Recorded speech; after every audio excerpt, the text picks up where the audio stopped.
एक गांव में उमेश नाम का लड़का रहता था। उसके घर के पास एक नीम का पेड़ था। उस नीम के पेड़ पर एक गिलहरी रहती थी। उमेश रोजाना उस गिलहरी को कुछ न कुछ खाने को देता था और गिलहरी रोजाना ही उमेश के पास आती जाती थी।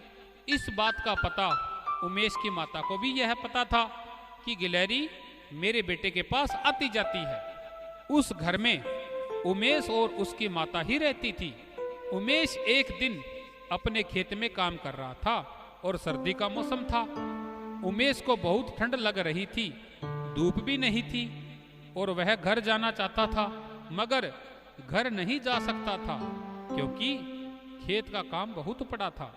घर में उमेश की माता काम कर रही थी और उमेश की माता की अचानक तबीयत खराब हो जाती है और बेहोश होकर गिर पड़ती है। उमेश की माता के पास आग जल रही थी। यह सब कुछ गिलहरी देख रही थी। उमेश की माता की बेहोशी हालत को देखकर गिलहरी परेशान हो जाती है, पर गिलहरी को आग से बहुत डर लगता है, इसलिए वह कुछ कर नहीं सकती थी। फिर वो याद करती है उमेश को। उमेश खेत में था। वह बहुत तेजी से जाती है क्योंकि उसके पास समय नहीं था। वह कुछ ही देर बाद खेत पहुंच जाती है और उमेश को सामने कुछ हरकत करके दिखाती है। गिलहरी की इस हरकत को देखकर उमेश बहुत ज्यादा कुछ समझ नहीं पाता। फिर गिलहरी घर की तरफ दौड़ने लगती है और उमेश उसके पीछे पीछे जाने लगता है। इस प्रकार पीछे चलते चलते उमेश अपने घर में पहुंच जाता है और देखता है कि उसकी माता बेहोश पड़ी होती है। वह उसे अंदर ले जाकर आग को बुझा देता है। तब गिलहरी भी उमेश की माता के पास आकर बैठ जाती है। उमेश की माता को जब होश आता है तो वह देखती है कि उमेश के घर पर वह गिलहरी भी पास में बैठी है और उमेश भी। फिर उमेश अपनी माँ से पूछता है कि क्या हुआ और कैसे हुआ। फिर उमेश की माँ बताती है कि वह घर में काम कर रही थी। काम करते करते एकदम अचानक से गिर पड़ी और बेहोश हो गई। उसके बाद मुझे कुछ याद नहीं।